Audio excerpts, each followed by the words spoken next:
nous n'avons pas tous la même destinée. Nous n'avons pas tous la même histoire. Bien que nous puissions naître même dans une même famille, dans un même pays, sur un même territoire. Aujourd'hui, ce message que je voudrais porter à l'intention de tout le monde, c'est que si tu sais que tu es une personne qui a une destinée, qui doit influencer le monde entier, tu es le bienvenu en ce matin afin que nous puissions ensemble partager cette pensée de l'Esprit du Dieu vivant. Donc, je voudrais que nous puissions rapidement ouvrir nos Bibles dans le livre de Daniel, en son chapitre 10, le verset 2, et après nous allons aller vers le verset 10 jusqu'au verset 13. Donc, Daniel 10, verset 2, nous lisons la parole de Dieu. En ce temps-là, moi, Daniel, je fus 3 semaines dans le deuil. En ce temps-là, moi, Daniel, je fus 3 semaines dans le deuil. Déjà, en Daniel 9, au verset 2, Daniel avait déjà pris une résolution d'entrer dans la présence de Dieu parce qu'il a appris à travers les livres que la captivité d'Israël, la captivité des enfants de Dieu devait tenir 70 années. Et les 70 années étant écoulées, il fallait vraiment des libérateurs, des personnes qui, par leur recherche, des personnes qui, par leur prière et par leur intimité avec Dieu, allaient faire rappeler ces choses à l'Éternel pour la manifestation de cette promesse. Oui, mon thème ce matin, c'est de l'exaucement à la manifestation. Donc, Daniel a toutes ces informations et il voit que ces choses ne se manifestent pas. Alors, il prend une résolution, celle d'être dans le deuil, c'est-à-dire celle de jeûner pendant 3 semaines. Et lorsqu'il se met à jeûner pendant 3 semaines, c'est alors le 24e jour que l'ange de l'Éternel apparaît. En l'occurrence, l'ange Gabriel apparaît pour lui permettre de savoir un certain nombre de choses sur le plan spirituel. Et c'est ce qui va nous intéresser. Il jeûne 3 semaines, mais c'est le 24e jour que l'ange apparaît pour lui permettre de savoir un certain nombre de choses vraiment dans le domaine spirituel. Donc nous allons maintenant au verset 11, du verset 11 jusqu'au verset 13, toujours dans le chapitre 12 du livre de Daniel, chapitre 10, vous m'excusez, du livre de Daniel, nous lisons ceci. Puis il me dit, Daniel, homme bien-aimé, sois attentif aux paroles que je vais te dire et tiens-toi debout à la place où tu es, car je suis maintenant envoyé vers toi. Lorsqu'il m'eut ainsi parlé, je me tiens debout en tremblant. Donc l'ange parle à Daniel, il se tient debout en tremblant. La suite, la voici.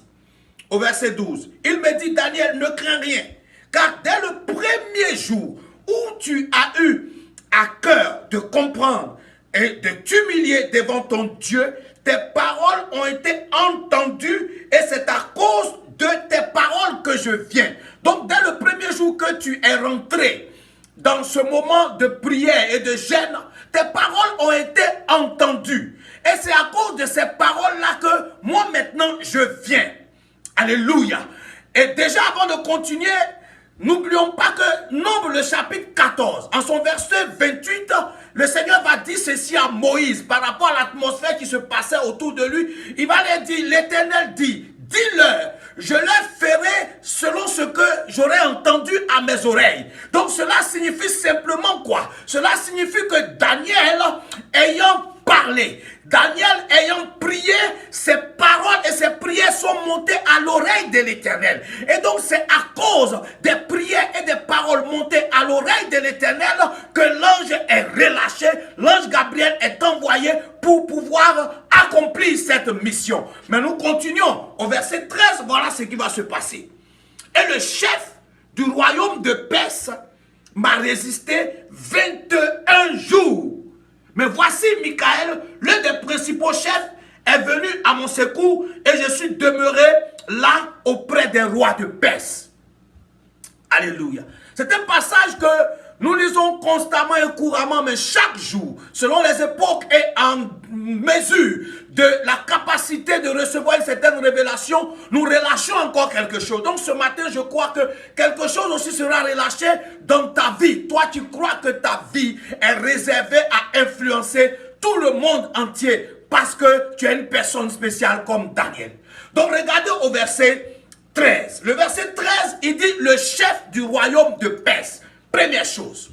C'est-à-dire que toi, tu pries pour la libération du peuple d'Israël. Tu pries pour la délivrance du peuple d'Israël. Là, ce n'était pas une prière égoïste. C'était une prière de personnes responsables qui voulaient voir la volonté de Dieu se manifester, qui voulaient voir la prophétie de Dieu se réaliser. Ce n'était pas une prière de je veux manger du riz ou je veux manger des galettes. C'était une prière de délivrance, on va dire territoriale, de délivrance de toute une nation. Donc si tu t'inscris dans cet élan-là, tu es le bienvenu aujourd'hui. Bien-aimé, ta vie que Dieu a mis en exergue sur la terre des hommes, c'est pour que des gens soient libérés. Non seulement pour que tu sois en paix, à l'aise. Ça, c'est le minimum. Mais toi, à travers toi, ta famille doit être libérée. À travers toi, tes frères, tes soeurs doivent être libérés. À travers toi, ton quartier doit être libéré. À travers toi, tout le monde autour de toi doit être libéré. Donc, tu es porteur d'espoir. Daniel était porteur d'espoir. Et donc, il a pris sur lui de rentrer dans un moment de prière, dans un moment d'intercession, dans un moment de jeûne pendant 3 semaines. C'est ce qui est écrit au verset 2. Et quand on se retrouve au verset 13, l'ange dit à Daniel que moi je suis descendu depuis le premier jour, mais j'ai été aussi interrompu 21 jours. 3 semaines, 21 jours. C'est la même période. Pour dire quoi? Pour dire que pendant que Daniel était en action, dans la présence de Dieu, il y avait aussi quelque chose qui se déroulait quelque part, de façon spirituelle, que lui, Daniel, il ne pouvait pas voir. Mais lui, il continuait de prier, il continuait de parler à Dieu, il continuait de dire, Seigneur, notre délivrance, la délivrance de notre nation, la délivrance de ma famille, la délivrance de mon quartier, la délivrance de mon village, la délivrance de ma cité. Il priait, et pendant qu'il priait, il y avait un combat qui se déroulait dans la même période où lui, Daniel, il était en train de prier. Bien-aimé, je suis venu te dire que tu as déjà l'exaucement. Depuis le premier jour que tu t'es mis à cœur de prier pour une situation, tu as l'exaucement. Parce que tes prières sont montées à l'oreille du Seigneur. Ça, c'est déjà un fait établi. Mais la manifestation est une autre chose. Et avant la manifestation, il y a eu guerre. Donc, tu ne sais pas pourquoi, depuis que tu jeûnes et tu pries, tu ne vois pas encore les choses se matérialiser. Certainement, un combat se mène quelque part. Donc tu ne dois pas baisser les bras. Certainement il y a une guerre dans le spirituel. Vous pensez que c'est facile pour le diable de laisser une proie? Non, il veut s'assurer que tu ne sois pas libéré. Il veut s'assurer que ta famille ne soit pas libérée. Il veut s'assurer que tes frères et soeurs ne soient pas libérés. Donc il veut concentrer ses efforts. Mais pendant qu'il concentre tes efforts, c'est pas à toi d'abandonner. Pendant qu'il concentre ses efforts, c'est pas à toi de chercher des justifications pour arrêter de prier ou de jeûner. Pendant qu'il concentre ses efforts, toi aussi tu dois continuer jusqu'à la manifestation physique. Écoute-moi très bien. Lorsque nous lisons, on se rend compte qu'il dit ceci: le chef du royaume de Perse. On est en train de parler d'un démon, d'une certaine autorité territoriale. Donc c'est-à-dire le démon principal. Donc l'agent de l'ennemi principal chargé de gérer tout le royaume de Perse s'est levé contre l'accomplissement de la prophétie. Et donc regardez un peu, Gabriel, quand je lis la parole de Dieu, je me rends compte que les petits moments où on fait apparaître, où l'Éternel fait apparaître Gabriel, c'est en termes de missionnaire, donc chargé de communication. Je vais l'appeler le ministre de la communication. Il a donc le papier dans sa main, il a le message, il doit descendre pour confirmer les choses dans la vie de Daniel. Mais il y a un royaume qui se place et qui s'oppose. Le chef d'abord vient, bien aimé, suivez-moi très bien. Un chef ne se déplace jamais seul. Et donc ce chef de l'armée, ce démon guerrier, ce démon territorial vient avec toute son armée et il dit: tu ne passeras pas. Mais regardez un peu, dans un gouvernement, les choses sont organisées. Le Dieu que nous servons est un Dieu d'ordre. Donc lui, le chargé de communication, il arrive. La seule chose qu'il défend, non, vous n'allez pas m'arracher cela. Non, vous n'allez pas m'arracher ce papier. Donc il se bat, vous n'allez pas... Mais il n'est pas expert en guerre. Il n'est pas expert en combat spirituel. Donc pendant que Daniel continue de prier, ce n'est plus seulement Gabriel qui est là. Pendant que Daniel continue de prier, le système angélique divin est renforcé. Donc automatiquement quelque chose se fait dans le spirituel, dans le ciel pour dire l'Éternel. L'Éternel relâche alors maintenant, pas Gabriel parce qu'il est déjà sur l'Éternel, mais l'Éternel relâche Michael. Et quand l'Éternel relâche Michael, c'est pour accomplir des choses essentielles. Parce que quand je lis la parole de Dieu, là je vois Michael, même ou Michel, parce que je vois aussi en Jude 1:9, c'est Michel. En Apocalypse 12:7, c'est Michel. Donc c'est cet archange-là, qui est en charge la guerre, qui est en charge le combat spirituel, qui descend alors. Tout cela, Daniel continue de prier. Je suis venu te dire, tu n'arrêtes pas de prier jusqu'à la manifestation, parce que quelque chose doit arriver. Par ta prière, quelque chose te passe. C'est pas parce que tu ne vois rien qu'il n'y a pas quelque chose qui se passe. Bien aimé, par ta prière, il y a des choses qui sont en train de se manifester de façon puissante et glorieuse. Donc ne t'arrête pas. Après Gabriel qui vient pour l'exaucement, maintenant c'est Michael qui vient pour libérer le chemin pour la manifestation. Parce qu'il y a guerre. Le chef du royaume de Perse est là. Gabriel a ce document. Lui protège le document. Mais il faut que la route soit libérée. Donc alors, Michel ou Michael descend. Et quand il descend, lui aussi les chefs, dont il ne vient pas seul, il vient avec aussi son armée, les anges sous lui. Et c'est là qu'on va se rendre compte que c'est un combat de chefs. C'est dans ce combat de chefs-là que Gabriel peut maintenant passer. Parce que Michael a agi. Et maintenant, il peut aller communiquer l'information le 24e jour. C'est ce qui est marqué ici. Le 24e jour, parce que lui, il est resté seul au verset 4, le 24e jour du premier mois, j'étais au fond du grand fleuve. Donc c'est ce 24e jour-là que Daniel va avoir une matérialisation de sa prière pendant qu'il a été exaucé depuis le premier jour. Bien aimé dans le Seigneur, il ne faut pas jouer avec les données spirituelles. Tu dois continuer de prier. Tu dois continuer de jeûner.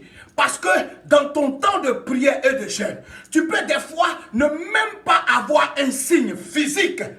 Mais tu ne sais pas les bombes que tu envoies. Tu ne sais pas le travail que tu es en train de faire. Dans ta prière, tu es en train de renforcer les anges. Dans ta prière, tu es en train d'ouvrir le chemin. Ta prière renforce les anges afin qu'ils viennent pour la manifestation physique. Sinon, depuis le premier jour, mon frère et ma soeur, que tu as résolu de prier, tu as résolu de jeûner, l'Éternel s'est mis en action. Tu es déjà exaucé. Donc, il y a des prières, il y a des exaucements qui ne sont plus là-bas, qui ne sont plus en haut, ça est déjà en cours. Mais il y a le roi de Perse, il peut y avoir le roi de tel village, le roi de... Donc le démon territorial qui veut empêcher la manifestation physique de ta prophétie est en mouvement. Donc pendant que toi tu pries, pendant que toi tu gênes, pendant que toi tu parles à l'Éternel, ta prière va renforcer l'armée angélique et le chemin sera ouvert et tu toucheras l'accomplissement de ta destinée, tu toucheras l'accomplissement de ta prophétie.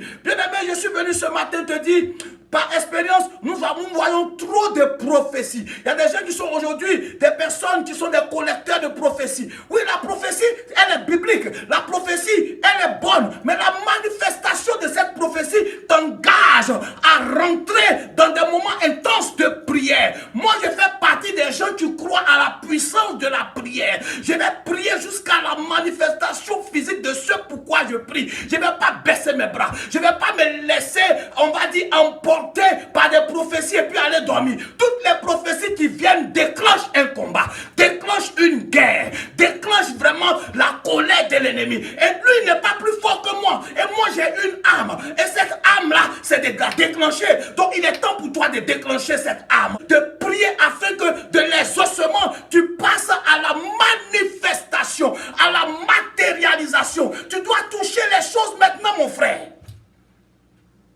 Alléluia. Voilà un peu ce matin. ce que je voudrais partager avec un frère, avec une sœur. Quand tu regardes bien ce passage, tu vas te rendre compte de quelque chose aussi. Il a mis toujours le chapitre, le verset 13, il a mis le chef du royaume de Perse, mais juste en bas, Gabriel dit ceci. Et je suis demeuré là auprès des rois de Perse. Ça veut dire que pendant qu'il avait les choses en main, tout le royaume était rassemblé. Les démons étaient là.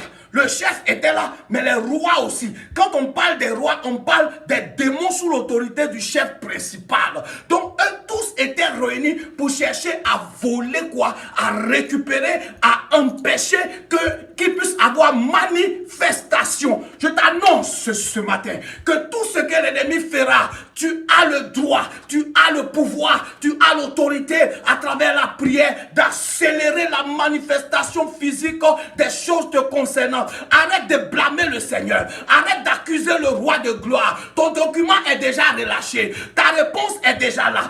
Arrête de te lamenter. Arrête de pleurnicher. Il est l'heure, comme Daniel, de te lever et de parler à Dieu. Et parce que pendant que tu parles, tu renforces les anges. Pendant que tu parles, tu déstabilises l'ennemi. Pendant que tu pries, tu renverses les données. Pendant que tu es en train de prier, tu es en train de marcher, d'écraser. Tu es en train de libérer le chemin. Gabriel a déjà pris le chemin, mais aussi Michael arrive. Michael arrive avec son armée pour libérer le chemin pour toi, afin que tu vois la gloire de Dieu se manifester dans ta vie. Bien-aimé, aussi longtemps que tu es proche du but, ne t'arrête pas. Quand tu t'engages dans la prière, tu t'es engagé dans le lieu où l'Éternel est prêt pour t'exaucer. Dieu t'a déjà exaucé. Il est l'heure pour toi maintenant de voir la matérialisation. Et donc par rapport à cela, je viens vraiment t'inviter aujourd'hui. Bien-aimé, ne baisse pas les bras.